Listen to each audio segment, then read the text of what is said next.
ઈડરના હસનપુરા પ્રાથમિક શાળામાં food poisoning મામલે તંત્ર દોડતું થયું. ઈડરના હસનપુરા પ્રાથમિક શાળામાં મધ્યાહન ભોજન બાદ 45થી વધુ બાળકોની તબિયત લથડતા તંત્ર દોડતું થયું છે.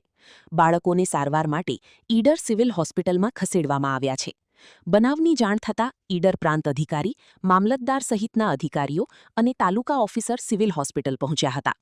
પ્રાથમિક માહિતી મુજબ શાળામાં મધ્યાહન ભોજનમાં અડદની દાળ બનાવવામાં આવી હતી અને તેમાં ગરોળી નીકળી હોવાની માહિતી સામે આવી છે.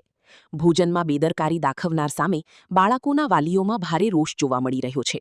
સમગ્ર મામલે તંત્ર દ્વારા તપાસ હાથ ધરવામાં આવી છે. રિપોર્ટ જીતેન્દ્ર સોલંકી, સાબરકાંઠા. માં motor driving, safe and sure driving. Driving એ શોખ સાથે આપની મોટી જવાબદારી પણ છે. અમારા ઇન્સ્ટ્રક્ટર દ્વારા સચોટ અને સરળ માર્ગદર્શન. આપની રોજની તાલીમની માહિતી મેળવીને શું અધુરાશ છે એના ઉપર પૂરું ફોકસ કરાય છે.